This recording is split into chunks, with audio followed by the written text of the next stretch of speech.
ప్రభునందు ప్రియులారా, ప్రభు అయిన యేసుక్రీస్తు నామమున ముందుగా మీకు అందరికీ నా హృదయపూర్వక శుభాభినందనలు.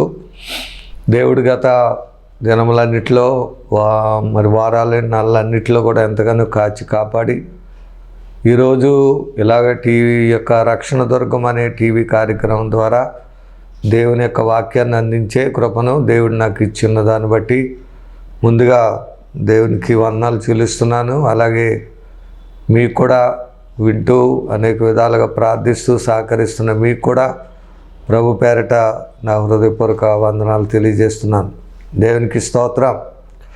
బిడ్డలారా, మరి ఈ కార్యక్రమాల కొరకు మీరు ఇంకను ప్రార్థన చేయండి. దేవుడు వీటి ద్వారా అనేకులు ప్రభుని తెలుసుకొని మరి రక్షణ పొంది దేవుని సంఘంలో చేరి ఆయన కొరకు ఆయత్తపడే బిడ్డలుగా అనేకులను దేవుడే సిద్ధపరిచినట్లు ఈ కార్యక్రమాల కొరకు మీరు ప్రార్థన చేయాలని దైవజనుడిగా ముందుగా ఈ మాటలు మీకు తెలియజేస్తున్నాను.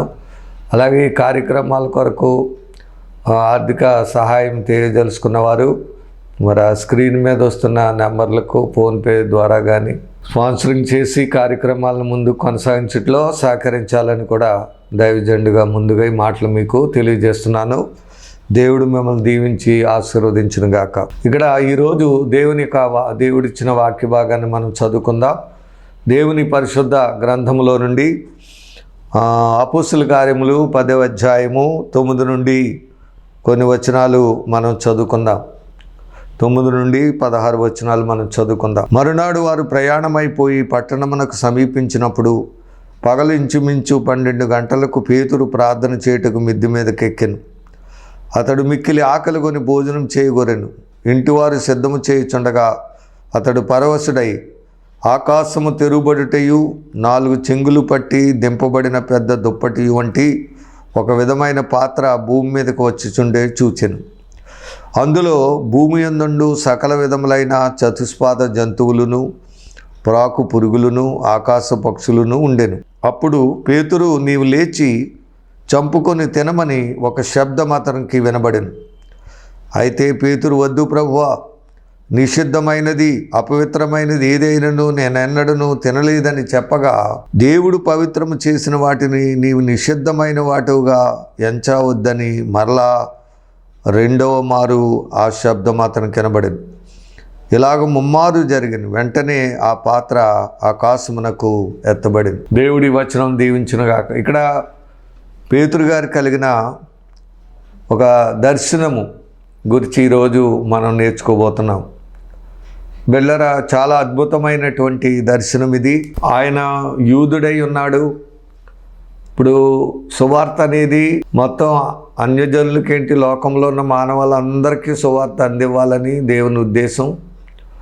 అయితే పేతురు గారు యూదుడు కాబట్టి అన్యజనులతో సహవాసం చేయటం, వారితో మాట్లాడటం, వారితో కలిసి భోజనం చేయటం వారికి ఇష్టములే ఉండేది కాదు. వాళ్ళు ఒక అపవిత్రులుగాను మరి నిషిద్ధమైన వారుగాను చూచేవారు. ఇతను కూడా దైవజనుడు అయినప్పటికీ, గొప్ప అపోస్తులుగా ఉన్నప్పటికీ, ఈయన కూడా యెరూషలేములోనే, యూదయ సమరయ యెరూషలేములోను ఈ పట్టణ ప్రాంతాల్లోనే ఆయన సువార్త చెప్తూ ఉండేది. కానీ అన్యజనుల దగ్గరికి వెళ్ళి ఆయన సువార్త చెప్పడం అనేది లేదు. అయితే ఒకవేళ ఇతనికి ఒక మామూలుగా వెళ్ళాలనే మనసు కూడా లేదు. కానీ దాని నిమిత్తమై ఇక్కడ దేవుడు ఒక దర్శనము ఆయనకు అనుగ్రహిస్తూ ఉన్నాడు. హల్లెలూయా. ప్రియులారా, ఈ దర్శనము చాలా లోతైన అర్థాన్ని మనకు నేర్పిస్తుంది. ఇది ప్రతివారు కూడా మనం తెలుసుకోవాలి. ఈ రోజున మానవులైన మనం కూడా సువార్త విషయంలో చాలా ఆటంకాలు పెట్టుకుని, గోడలుగా పెట్టుకుని, వాళ్ళ మట్టుకే సువార్త, ఇక్కడ వరకే సువార్త అని హద్దులు గోడలు పెట్టుకుని కొంత ఏరియాల్లో కొంత మందికే, కొన్ని వర్గాల వరకే మనం సువార్త ప్రకటిస్తూ ఉంటాం. కానీ సువార్త అనేది మొత్తం అందరికీ, అంటే లోకంలో ఉన్నటువంటి ప్రతి మానవునికి సువార్త అవసరమైనది. యేసుక్రీస్తు అందరికీ ప్రభు అయి ఉన్నాడని, ఆయన లోకరక్షకుడై ఉన్నాడని ప్రజలందరికీ తెలియజేయాలనే ఈ యొక్క దర్శనం పేతురు గారికి దేవుడు అనుగ్రహించున్నాడు. ఆయన ఆకలి కొని మరి 12 గంటల టైంలో ఆకలిగొని ఉన్నారు, కానీ ఇంకా వంట తయారు అవ్వకపోవడంతో మిద్ది మీదకి ఎక్కి ప్రార్థన చేయటం చూశారు. సరే, కొద్ది సమయం దొరికేటప్పటికి వారు ప్రార్థన చేసేవారు. అలాగే మనం కూడా ప్రార్థన చేయడానికి సమయం దొరికినప్పుడల్లా ప్రార్థన చేసుకోవడం అనేది ఒక వాడుకగా ఉంటే అది మనకు ఎంతో మేలు. ఈయన ప్రార్థన చేస్తూ ఉండగా ప్రార్థనలో పరవశుడైపోయాడు. అంటే దేవుని వశమైపోయాడు అనమాట, దైవ వశమైపోయాడు.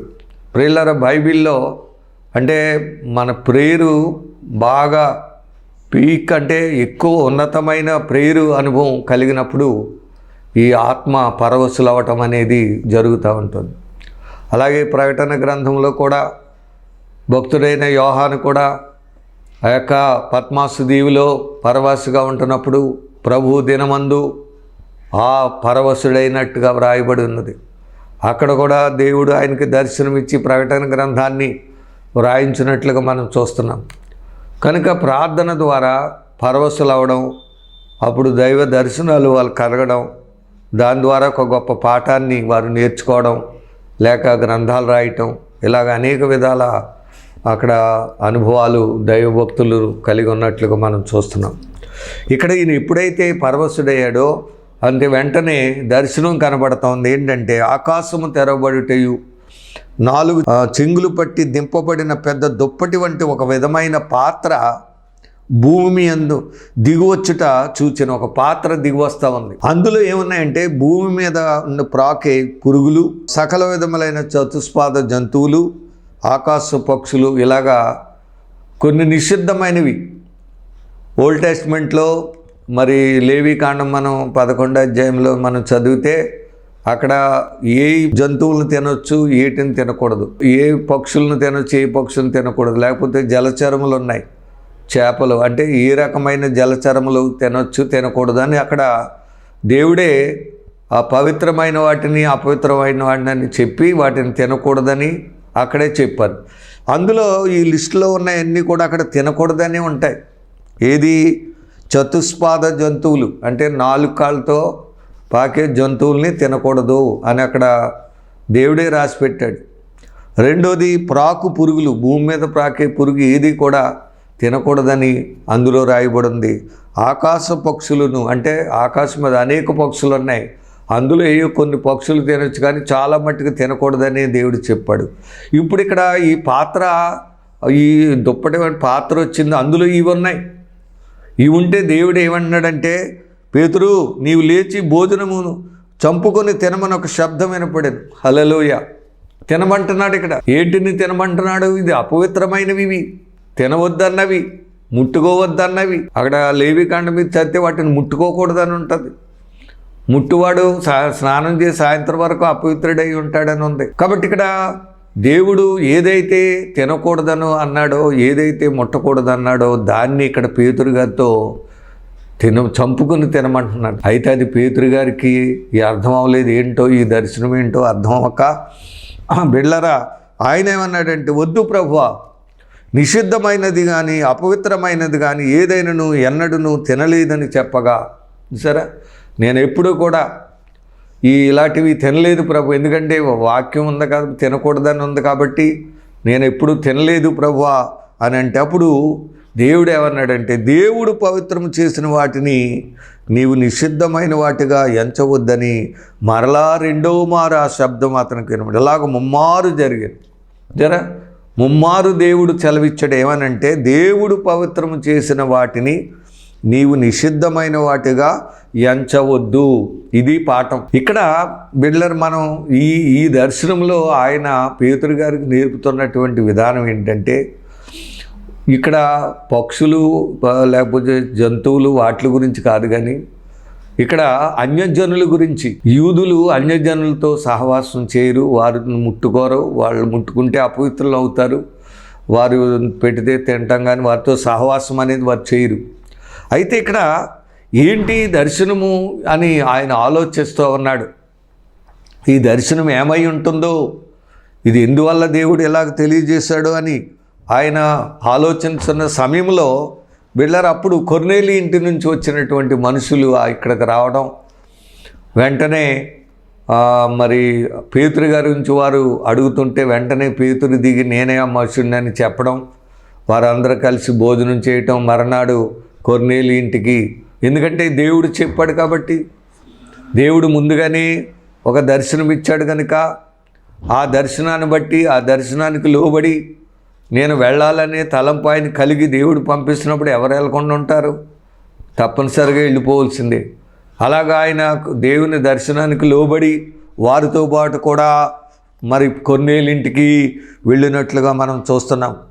మరునాడు అంటే 2 రోజులు ప్రయాణం మరునాడు 1 రోజు ప్రయాణం చేసి కైసరులో ప్రవేశించారు. అప్పుడు కొర్నేలి మహాభక్తుడు కనుక ప్రార్థనాపరుడు, ప్రార్థనలోనే దేవుడు ఆయనతో మాట్లాడాడు. అందుకనే పేతురు గారిని అక్కడ ఆయన సేవకులను తీసి పిలిపిస్తూ ఉన్నాడు. ఈ లోపల ఏం చేశాడంటే కొర్నేలి తన బంధువుల్ని, స్నేహితులు అందరినీ కూడా పిలిపించుకొని తన గృహంలో కూర్చోబెట్టుకున్నాడు. వెంటనే ఎప్పుడైతే పేతురు గారు లోపలికి రాగా కొర్నేలి అతన్ని ఎదుర్కొని అతని పాదముల మీద పడి నమస్కారము చేశాను. పాదముల మీద పడి నమస్కారం చేశాను, వంగి నమస్కరించాడు. వెళ్ళారా మనం ఈ రోజున దైవజనుడంటే ఏ గౌరవం లేకుండా ఉంది. ఏమీ కూడా కనీసం సరిగా ప్రైజ్లాడే సరిగా వందనం చెప్పడమే ఉండదు, గౌరవం అనేది గౌరవించుండదు. కానీ ఇక్కడ కొర్నేలి దైవజనుడు, భక్తుడు కనుక అతడు సాగిలపడి సరే పాదముల మీద పడి నమస్కారం చేశాడంట. హల్లెలూయా. కాబట్టి అయితే పేతురు గారు ఒప్పుకోలేదు. అందుకు పేతురు లేచి నిలువుము, నేను కూడా నరుడిని అని చెప్పి లేచి లేవనెత్తాను. అతనితో మాట్లాడుచు లోపలికి వచ్చినప్పుడు అనేకులు కూడి ఉండేట చూశాను. సరే, ఇది జరుగుతున్న పేతురు గారేమో దర్శనం ద్వారా అక్కడికి వెళ్ళాడు. ఈ లోపల కొర్నేలి చేసిన గొప్ప పని ఏంటంటే దైవజనులు వస్తున్నందుకు ఆ మీటింగ్ కొరకు తన స్నేహితుల్ని, బంధువుల్ని అందరిని పిలిపించుకొని తన ఇంటి దగ్గర కూర్చోబెట్టాడు. ఇక్కడ రాయబడిన పేతురు లోనికి వచ్చినప్పుడు అనేకులు కూడి ఉండటం చూశాను. హల్లెలూయా. ఈ రోజున మనం ఏదైనా ప్రార్థన కూడికెట్టినప్పుడు మనం ఎంతమందిని పిలుస్తున్నాం, ఎంతమందిని మనం ఆహ్వానిస్తున్నాం? మన స్నేహితుల్ని, బంధువుల్ని, కుటుంబీకుల్ని, గ్రామాన్ని మనము పిలిచి ఆహ్వానించి వారికి ప్రభు సువార్తను ప్రకటించే దైవజనుల ద్వారా యేసయ్య సువార్తను వారికి వినిపించేటువంటి విశ్వాసులుగా మనం ఉన్నామా అనేది కూడా మనం పరీక్ష చేసుకోవాలి. అలాగుంటే ఖచ్చితంగా దైవజనుడి ద్వారా అక్కడ దేవుని యొక్క కార్యం జరుగుతుంది, అందరూ రక్షణ పొందడం కూడా జరుగుతుందని ఈ సందేశం ద్వారా మనం నేర్చుకుంటున్నాం. అప్పుడు ఈ దర్శన భావం అక్కడికి వెళ్ళిన తర్వాత వారితో మాట్లాడుతున్నాడు పేతురు గారు. ఏమంటున్నాడంటే చూడండి, అప్పుడు అతడు అన్యజాతి వానితో సహవాసము చేయుటైనను, సరే అంటే వారిని ముట్టుకొనుటైనను యూదునికి ధర్మము కాదని మీకు తెలియను. అదనమాట. ఇంతకీ ఆ దర్శనం ద్వారా అతడు గొప్ప పాఠాన్ని నేర్చుకున్నాడు. ఈరోజు మనం కూడా పాఠాన్ని నేర్చుకోవాలి. కొంతమంది కొన్ని వర్గాలతో మాట్లాడరు, కొన్ని వర్గాలతో సహవాసం చేయరు. వారు అంటరాని వాళ్ళని వారితో మాట్లాడరు, తినరు, చేయరు. ఏది సేవ చేసేవాళ్లే, సువార్త ప్రకటించేవాళ్లే. కుల వ్యవస్థ అడ్డొచ్చేస్తుంది. అలాగే చదువు లేని వాళ్ళు, చదువున్న వాళ్ళని ఒక భేదం, రంగు భేదం, ఎర్రగున్న వాళ్ళు, నల్లగున్న వాళ్ళని ఒక భేదం, చదువు లేనివారు, డబ్బున్నవారు, డబ్బు లేని, ఇలాగ ఒక రకమైన భేదాలు మానవుడు పెట్టుకుని పక్షపాతం కలిగిన వాళ్ళై భయంకరమైనటువంటి భేదాలు కలిగి ఉన్నట్లుగా చూస్తున్నాం. ఇక్కడ ఈ పేతురు గారు కూడా అలాగే ఉంటే దేవుడు ఆయనకు దర్శనమిచ్చి మాట్లాడి పంపించుదరా. అన్యజాతి వానితో సహవాసం చేయటేనను అట్టి వాటిని ముట్టుకొనిటేను యూదుని ధర్మం కాదని మీకు తెలియదు. అయితే సరే, ఏ మనుష్యుడును నిషేధింపదగిన వాడని అయినను, ఇంతగా అది ఇప్పుడు ఇందాక పక్షులు, చతుష్పాద జంతువులు వాటి గురించి అక్కడ మనం చూపించి అవి తినమని చెప్పాడు. అవి నిషిద్ధమైనవంటే దేవుడు పవిత్రం చేసిన వాటిని నువ్వు నిషిద్ధమైనవి ఎంచొద్దన్నాడంటే దాని అర్థం ఏంటంటే ఇక్కడ దీన్ని తెలుసుకుని చక్కగా మాట్లాడుతున్నాడు. అయితే ఏ మనుష్యుడును నిషేధింపదగిన వాడని అపవిత్రుడని అయినను చెప్పకూడదని దేవుడు నాకు చూపించి ఉన్నాడు. హల్లెలూయా. గొప్ప దర్శనం ఇదే. ఆ దర్శనం యొక్క మర్మం ఇదే. చక్కగా తెలుసుకున్నారు పేతురు గారు. ఏది నిషేధింపదగినది కాదు, ఏది కూడా అపవిత్రమైన దానిగా అని కూడా ఎంచకూడదు. ఏ మనుష్యుడిని కూడా మనము అపవిత్రుడని చెప్పకూడదు. ఏ మనుష్యుడు కూడా నిషేధింపదగిన వాడు కాదు. సువార్త విషయంలో అందరూ సమానమే.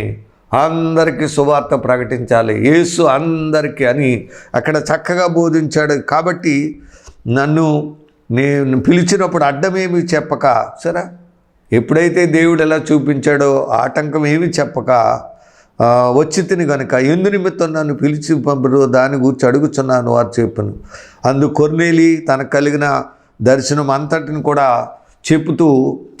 చెప్పి అయ్యా మీరు మాకు దేవుడు ఎలా దర్శనం ఇచ్చాడు, అందుని బట్టే మేము ఇక్కడ కూడుకొని అన్నాం. మేము అందరం కూడా మీ మాటలు వినడానికి, దేవుడు మీకు ఆజ్ఞాపించినవన్నీ వినుటకై ఇప్పుడు మేమందరము దేవుని ఎదుట ఇక్కడ కూడి ఉన్నామని చెప్పాను. అందుకు పేతురు నోరు తెరిచి ఇట్లనెను ఆయన ప్రసంగం చేయటం ప్రారంభించారు. హల్లెలూయా. ఏం ప్రసంగం చూడండి. దేవుడు పక్షపాతి కాడని నిజముగా గ్రహించి ఉన్నాను. హల్లెలూయా. సరే, మనకంటే మానవుల కంటే పక్షపాతాలు ఉంటాయి. ఒక సైడే పనిచేస్తుంది. ఒక వింగ్లోనే పనిచేస్తూ ఉంటారు కొంతమంది, రెండో వింగ్ ఉండదు. అంటే పక్షపాతం అంటే ఏంటంటే ఒక సైడే పనిచేద్దాం అనమాట. పక్షపాతం అంటే ఒకవైపే పనిచేయటం, ఒకవైపే చూడటం. అయితే దేవుడు పక్షపాతి కాడు. హల్లెలూయా. ఆయన చూడండి, దేవుడు పక్షపాతి కాడని నాకు నిజముగా గ్రహించి ఉన్నాను. ఎంత మంచి పాఠం నేర్చుకున్నాడు చూడండి. ఈరోజు వాక్యం వింటున్న దేవుని బిడ్డలారా, నీవు నేను ఏ విధంగా ఉన్నాం? పక్షపాతములు కలిగి ఉన్నామా? ఒకరిని దేశించి ఒకరిని ప్రేమించే వారంగా, లేనివారు ఉన్నవారని, లేకపోతే గ్రామంలో చదువు లేని వారని, చదువు ఉన్నవారని, మరి నీచులని, లేకపోతే వారికి సరైన జీవన శైలి లేకపోతే నైతిక విధానం వాళ్ళకి లేరు, వాళ్ళకి భక్తి లేదు, వాళ్ళు ఎలా తిరుగుతారు తిరుగుబోతులని మనము భేదాలు చూపిస్తున్నామేమో. కానీ దేవునికి పక్షపాతం ప్రతి జనములోనూ ఆయనకు భయపడి నీతిగా నడుచుకొని వానిని ఆయన అంగీకరించును. హల్లెలూయా. చెప్పి యేసుక్రీస్తు అందరికీ ప్రభు. సరండి, సువార్త ప్రారంభించాడు ఆయన. యేసుక్రీస్తు అందరికీ ప్రభు. మనం ఏం చేస్తున్నామంటే కొంతమందికి ప్రభు కాదు, మనకే దేవుడు అని మనం భేదాలు తెలియజేస్తున్నాం. కొంతమంది యూదులు వాళ్ళకే దేవుడు అన్నట్టుగా, జూబిస్ క్రిస్టియన్స్ వాళ్ళు అలాగా మాకు యూదుడైన అన్నట్టుగా చూస్తున్నారు. సో కనుక దేవుని బిడ్డలారా, ప్రభు యేసుక్రీస్తు అందరికీ ప్రభు. ఆయన ద్వారా దేవుడు సమాధానకరమైన సువార్తను ప్రకటించి ఇశ్రాయేలుకు పంపిన వర్తమానం మీరు ఎరుగుదురు. కాబట్టి చూసారా, ఆయన ద్వారా దేవుడు మనకందరికీ సువార్త ప్రకటిస్తూ ఉన్నాడు. యోహాను బాప్తిసం ప్రకటించిన తర్వాత గలిలీ మొదలుకొని యోదంతటా ప్రసిద్ధమైన సంగతి మీకు తెలియనది ఏదనగా, దేవుడు నజరేయుడైన యేసును పరిశుద్ధాత్మతోనూ శక్తితోనూ అభిషేకించినది. దేవుడు ఆయనకు తోడై ఉండని కనుక ఆయన మేలు చేయుచు అపవాది చేత పీడింపబడిన వారందరినీ స్వస్థపరచు సంచరించుచుండెను. కాబట్టి ఇలాగా ఆయన క్రీస్తుని గురించి, ప్రభుని గురించి, ఆయన అభిషేకించబడి ఆయన చేసిన కార్యాల గురించి, ఆయన స్వస్థతల గురించి, దెయ్యాలు పట్టుకున్న వారిని ఎలా విడిపించారో అదంతా కూడా ఆయన వాక్యాన్ని బోధించారు. ఆయన ప్రభు అని, లోకరక్షకుడని, దేవుడని, ఆయన ద్వారా యోదయ దేశం అంతా కూడా మొత్తం అందరూ కూడా ఎలాగా ప్రకటించబడ్డాడో అవన్నీ కూడా. తర్వాత 42 దీవుగాక దేవుడు సజీవులకును మృతులకు న్యాయాధిపతినిగా నియమించిన వాడు ఈయనని ప్రజలకు ప్రవక్తలు దృఢసాక్ష్యమీయులు మాకు ఆజ్ఞాపించెను. మళ్ళీ 42 వచనం, ఆయన యందు విశ్వాసముంచి వాడెవడు?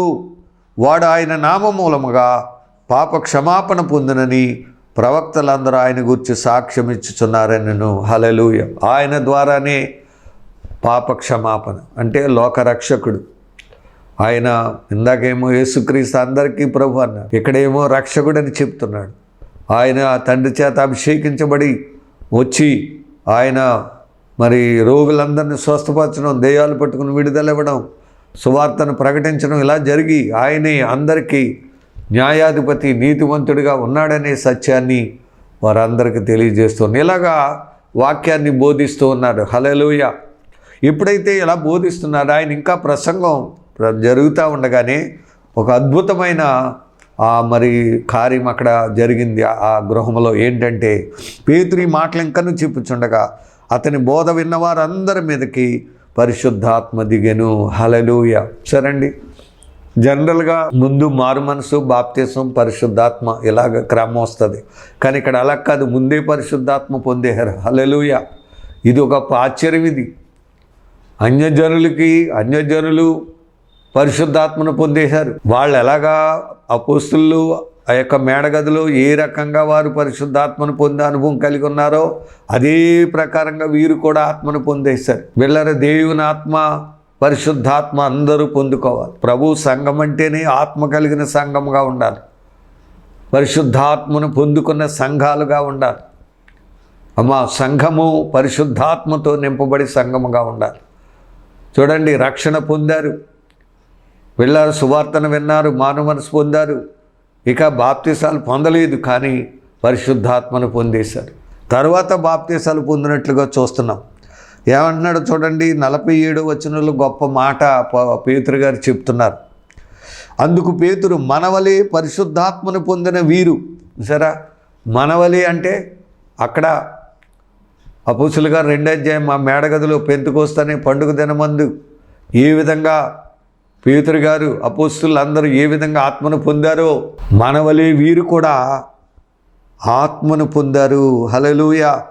చూడండి, ఇక్కడ పరిశుద్ధాత్మ వరము 46లో పరిశుద్ధాత్మ వరము అన్యజనుల మీద సైతము కృమ్మరింపబడేటు చూచి విభ్రాంతి నొందిరి.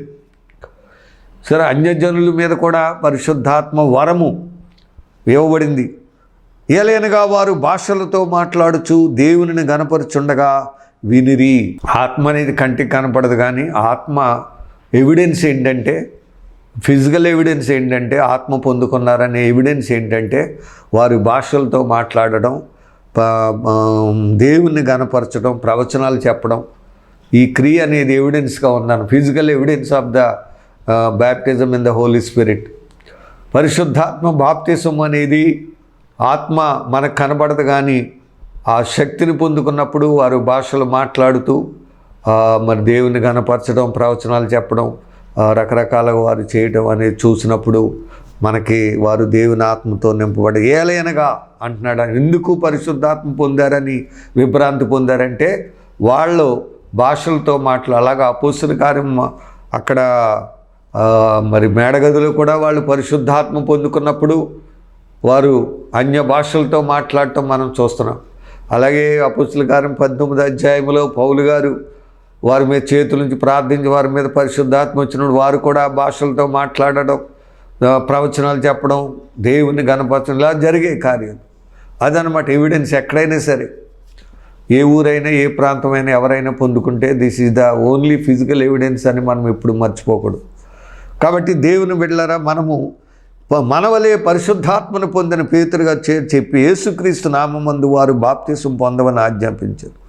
సరే, అప్పుడు వారందరూ కూడా బాప్తిసం పొంది దేవుని పిల్లలయ్యారు. దేవుని సంఘం ఏర్పడింది. వారందరూ రక్షణ పొందారు, ఆత్మను పొందుకున్నారు, దేవుని సంఘముగా కట్టబడి దేవుని కొరకు ఆయత్తపడ్డారు, దేవుని రాజ్యం చేరారు. హల్లెలూయా. ఈరోజు ఎందుకు ఈ మాటలు మీకు తెలియజేస్తున్నానంటే ప్రతి వారు కూడా, ప్రతి వ్యక్తి కూడా రక్షణ పొందాలని దేవుని ఉద్దేశం. పొంది మారు మనసు అనుభవం, బాప్తిసాలు, పరిశుద్ధాత్మను పొంది దేవుని ఒక క్రైస్తవ సంఘముగా, క్రీస్తు సంఘాలుగా, అంటే క్రీస్తు సంఘాలంటే క్రీస్తు పేరు పెట్టుకుని క్రీస్తు లేకపోవడం కాదు. ఒక పెంతుకో సంఘం అన్నాను అనుకోండి, పేరు పెట్టుకుని పరిశుద్ధాత్మ లేకపోతే కాదు. అంటే రక్షణ పొందిన సంఘముగా, ప్రతి వ్యక్తి కూడా రక్షణ పొందిన వాడిగా, పరిశుద్ధాత్మను పొందుకున్న బిడ్డగా, దేవుని సంఘములో కట్టబడిన బిడ్డగా ఉండి ప్రభు బిడ్డలుగా ఉండి పరలోకమునకు వెళ్ళాలని ప్రభు ఉద్దేశం. కాబట్టి పేతురు గారికి దేవుడు దర్శనమిచ్చి మాట్లాడిన విధానం ఈరోజు మనం నేర్చుకున్నాం. నీవు నేను కూడా పిల్లరా, మనం కూడా భేదాలు వాదాలు ఏమైనా ఉంటే మాని, యేసయ్య మన దేవుడు, యేసయ్యే లోకరక్షకుడు, అందరికీ ప్రభు అని మనం ఏ భేదాలు పెట్టుకొని అందరికీ సువార్త ప్రకటించి అందరూ రక్షణ పొందాలి, అందరూ ఆత్మను పొందుకోవాలి, అందరూ సంఘములో చేరి మారుమన్ బాప్తిసాలు పొంది సంఘములో చేరి పరలోకమునకు సిద్ధపడే బిడ్డలుగా నిత్య జీవాన్ని పొందుకునే బిడ్డలుగా ఉండాలని దేవుడు కోరుతూ ఉన్నాడు. కనుక అట్టి అనుభవాలు మనం కూడా సంపాదించుకొని నిజమైన క్రైస్తవ సంఘముగా ఆత్మీయంగా దేవునిలో కట్టుబడి దేవుని దర్శనాలు ఆయన ఎలా ప్రార్థన చేస్తున్నాడు అలాగ ప్రార్థిస్తూ పరవశులై దర్శనాలు చూసి ప్రభు స్వరం విని చక్కటి అనుభవాలు సంపాదించుకొని పరలోకమునకు సిద్ధపడే పిల్లలుగా నీవు నేను ఉండాలని మాటలు చెప్తున్నాను. మరి అట్టి అనుభవం మీకు దేవుడు అందరికీ సమృద్ధిగా ఇవ్వాలని, మీ ద్వారా అనేకులకు ప్రభు సువార్త అందించబడి సువార్త అందరికీ చెప్పబడాలి. సువార్త అనేది యేసుక్రీస్తుని గురించిన శుభవార్త అనేది ఎంతో విలువైంది. అది రక్షణ ఇచ్చేది, స్వస్థత ఇచ్చేది, చక్కటి ఆత్మీయ స్థితినిచ్చేది, పరలోకాన్ని ఇచ్చేది. కాబట్టి ఆ రకమైన అనుభవాలు మనం సంపాదించుకొని ప్రజలకు తెలియజేస్తూ దేవుని కొరకు వాడబడదాం. అట్టి కృప దేవుడు మీకు దయచేయాలని కోరుతూ ఈ మాటలు ముగిస్తున్నాను. దేవుడి మాటలను దీవించి ఆశీర్వదించునుగాక. ఆమేన్. చిన్న ప్రార్థన. పరమ తండ్రి, ఈ దిన నాయన వాక్య భాగంలో మీరుండి మాతో మాట్లాడినందుకే నీకు వందనాలు చెల్లిస్తున్నాం ప్రభువా. మరి పేతురు గారు యూదులకే పరిమితమై ఉండగా ఆయనకు మీరు దర్శించి అన్యజనుల యొద్దకు కూడా పంపి ఈ సువార్తను వినిపింపచేశారు. నీకు వందనాలు.